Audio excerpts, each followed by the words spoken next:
And the French Prime Minister, Le Petit Napoleon, said, it's a good description of what we're facing tonight, that the English voted for Brexit because they're fools led by liars. Well, welcome the fools, here's the liars. Let's have a dialogue.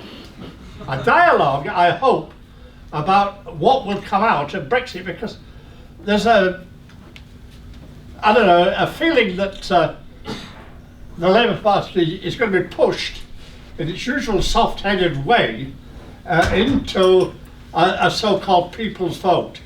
I think we have to beware of Blairites bearing gifts like a people's vote, because this won't be a people's vote if we have it.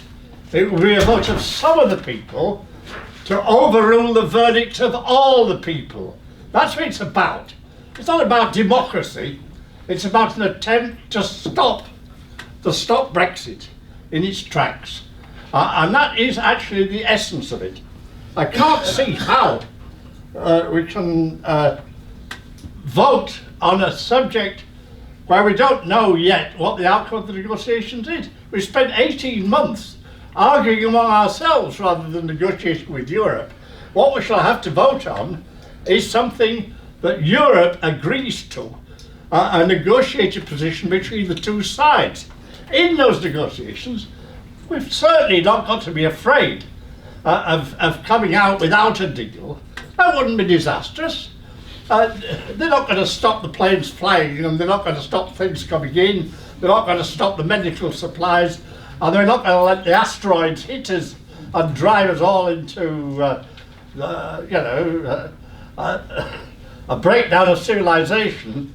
They're going to carry on life as it's been lived up to now. And a no-deal situation is one in which we will be trading on World Trading Organization terms, which are essentially a general outside tariff of about 3%. We can easily overleap that with a pound, which is going to come down anyway and must come down. So don't be afraid of using the threat of a no-deal Brexit, because it's got to be there, because otherwise we weaken our negotiating position.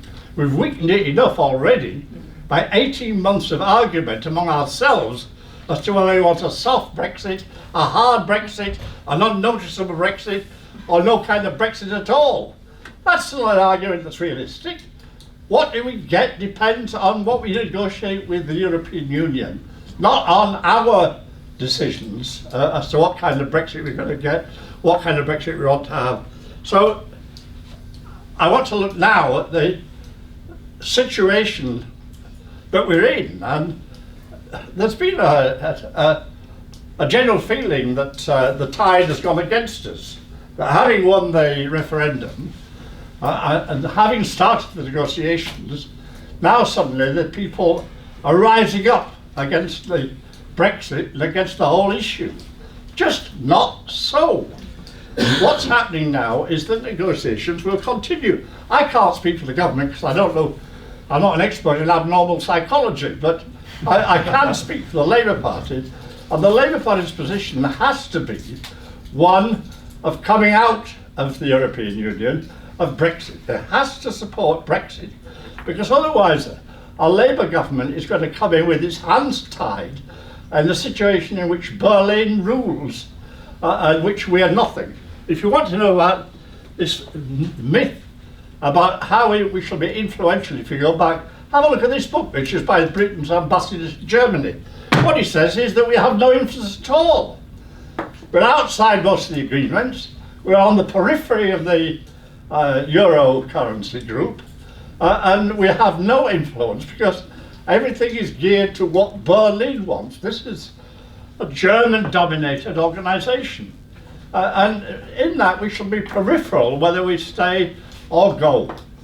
So that's no hope to be held up. Go back and change the place. Go back and lead Europe. A myth, total myth. We aren't leading it when we're in. We won't lead it if we stay in. So what shall we do?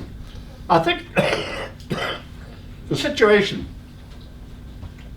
is that Europe is an economic burden, and the main case against Europe is an economic one.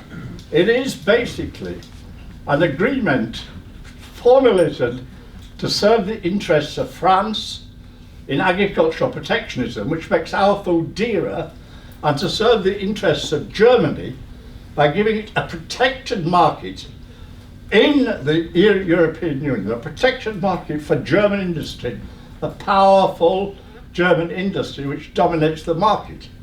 And the Germans want to build up continuous and heavy surpluses.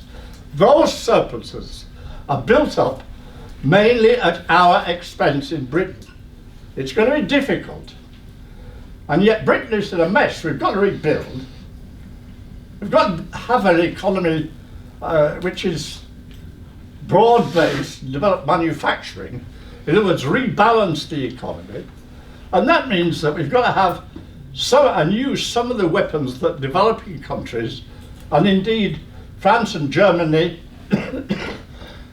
and Japan all used, of protecting our industry, of building up an internationally traded sector which exports powerfully with national champions to push British exports through the world, a rebalanced economy in which we aid industry and we stimulate industry. We have an industrial development policy, which we haven't now got. We don't let the market rule, we build up our strength.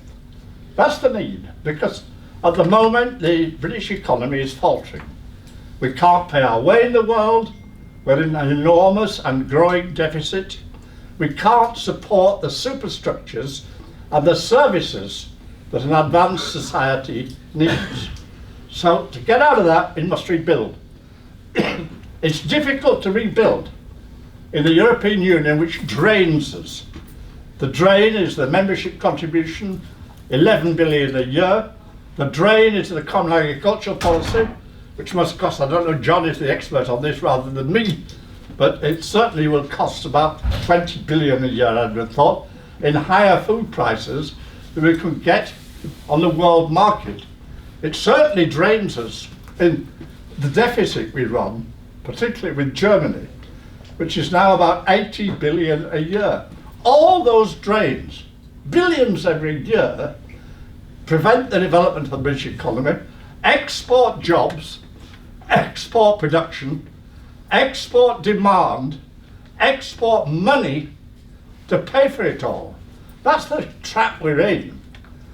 The further trap is that the weapons we've got to use to redevelop and to grow British industry, which are going to be, as we've been told already, things like state aid for industry, things like nationalisation of the railways which we're proposing, things like export support and export subsidies, things like regional policy that distribute the growth and the industrial base into the old areas which were the manufacturing heart of this country, which have been sadly hit by globalisation and which mainly voted for Brexit and voted against staying in Europe. We've got to help those areas particularly.